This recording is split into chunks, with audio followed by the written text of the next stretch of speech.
si Master Joel Pabs.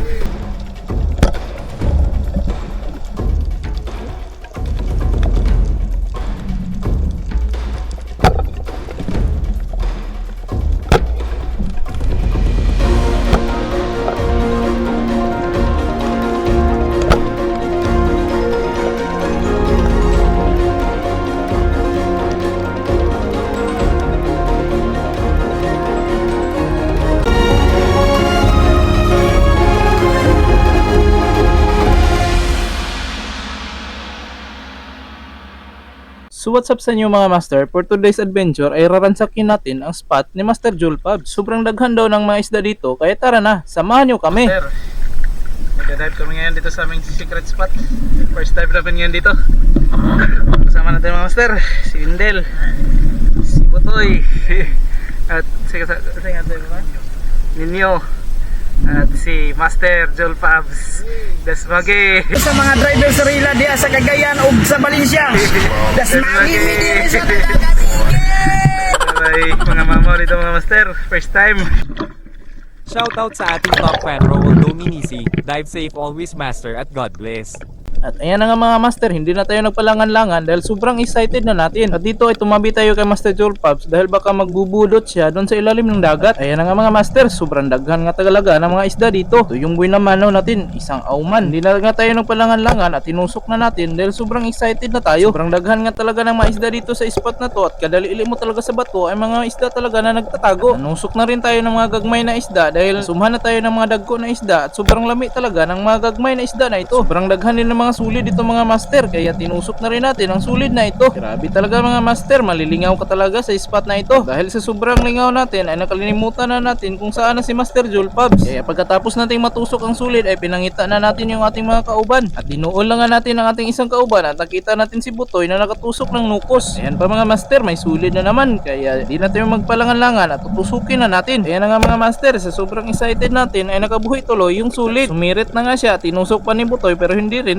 tinamaan ni Butoy. At dinuol lang nga natin yung ating isang kauban at na may nagblinker-blinker si Windel pala. Nakatusok din siya ng nukos at sobrang swerte talaga ni Master Joel Pabs sa spot nila at sobrang blessed talaga dahil sobrang dami ng mga nukos. Sari-sari at sagol-sagol talaga ang mga isda dito para ka lang nanusok doon sa loob ng aquarium. At may mga guba pa nga ng mga aling dito at salbahis talaga mga isda dito dahil ginuba yung mga aling. At sabi ni Master Joel Pabs ay marami din daw ng mga emperor dito. Pero hindi pa tayo nakakita ng mga emperor at itong mga ganito pa lang yung nakikita natin. Pero sobrang daghan din nila dito mga master kaya tinusok na natin. Ayan na naman si Windel, nagblinker-blinker na naman at sigurado talaga na nukos na naman yung target niya. Ayan na nga yung unang emperor natin mga master, medyo gamay-gamay pa pero ito talaga yung target natin. Grabe talaga yung mga emperor dito mga master, hindi nahahadlok at nakalabas lang sila sa mga bato. Pakadali lang talagang hanapin at babay-babayan ka pa talaga kapag hindi mo sila pinapansin. At napakaanad pa nila at hindi talaga sumisibat. Ay, yung mga emperor doon sa amin kapag linalapitan mo ay sumisibat ka agad. Sobrang blessed din ng mga spot nila mga master dahil sobrang daghan talaga ng mga nukos kaya napupura talaga tayo sa panunusok ng mga nukos dito. At dinuul na nga natin si Butoy dahil manatusok siyang isda, isa palang surahan na patiyok-tuyok. Grabe talaga mga master, pati yung mga surahan ay nakalabas lang sa bato at sisitsitan ka talaga kapag lumabay ka sa tungod nila. Grabe, sobrang daghan talaga ng mga surahan nila dito mga master kaya nalingaw talaga tayo sa pagbibideo ng mga kauban natin. Hindi pa natusok ni Windel yung emperor kaya tinabangan na agad natin at inupok na natin yung emperor at tinusok. At pagkatusok natin sa emperor mga master ay may mumugkot na isda doon sa kilid kaya ispatan na natin. Isa palang mulmol. Kaya dali-dali tayong tumunga at kikinasan natin yung ating spear gun at pinangita na natin agad yung mulmol at ando lang pala doon sa ilalim nakatago. Pero nahirapan tayo sa kalisod-lisod mga master dahil may katambak na nakasalipod kaya hindi natin naigo yung mulmol. Tapos ay tumunga na tayo at inihatag natin kay Windel yung katambak dahil nasumhan na tayo sa mga katambak. Pero kahit nasumhan na tayo sa mga katambak mga master ay talagang sinisitsitan talaga tayo ng mga katambak dito kaya hindi na lang talaga natin papasailuin dahil medyo malapad na rin ito. At pagkatapos natin matusok yung katambak ay may lapu-lapu pala doon sa kanyang abay pero hindi na tayo tutusok ng lapu-lapu dahil nasumuhan na tayo ng lapu-lapu at medyo maliit pa ang lapu-lapu na ito. Pag ispat natin doon sa bato ay parang may nakita tayong isda na sumuksok doon sa bangag kaya lili natin. Confirm nga mga master, may isda talaga, isa palang auman. Sobrang daghan din pala ng mga auman dito kaya mapupura ka talaga dahil sa sobrang daghan ng mga auman. Ayun pa mga master, may nukos na naman. Isa na natin tutusukin ang nukos na ito pero hindi talaga tayo papaalisin at inatang-atangan talaga tayo kaya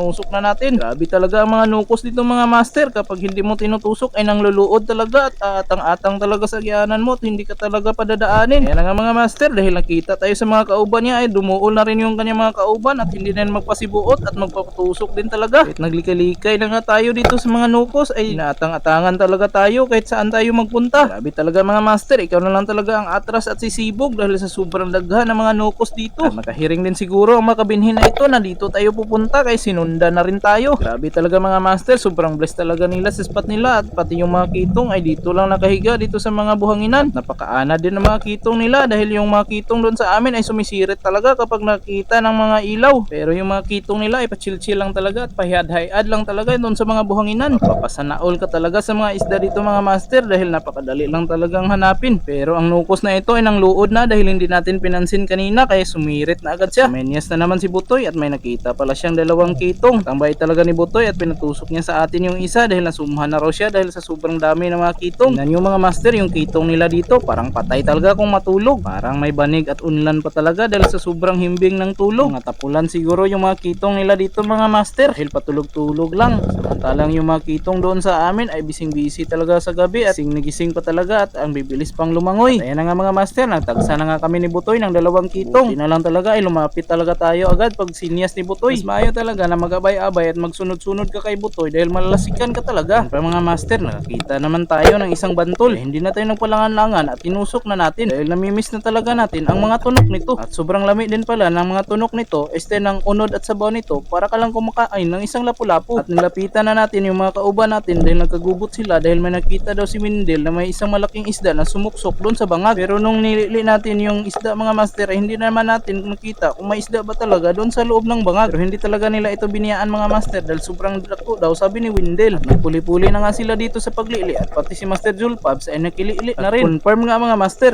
isa palang auman ang sumuksok doon sa bangag. Kita na nga ito ni Butoy at tinusok ni Butoy at natusok talaga niya yung auman. Hindi talaga mga master, sobrang galing talaga ni Butoy na lumiili pero nagdinanghag si Butoy kaya nakabuhi yung auman. Buti na lang sobrang abtik natin at sobrang abtik din ni Master Julpabs at tinusok niya kaagad yung auman. Grabe mga master, sobrang asintado at sobrang galing talaga ni Master Julpabs sa pagtusok at nagbudots pa nga siya pagkatapos matusok yung isda.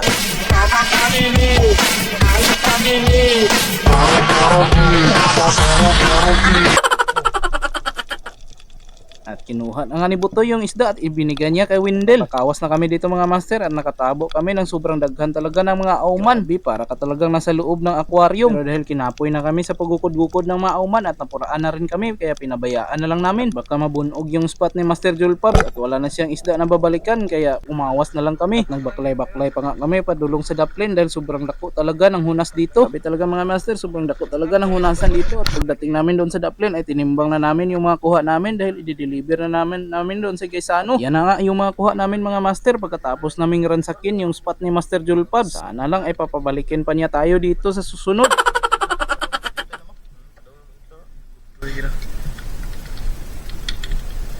Butoy. Gawin si Butoy gad.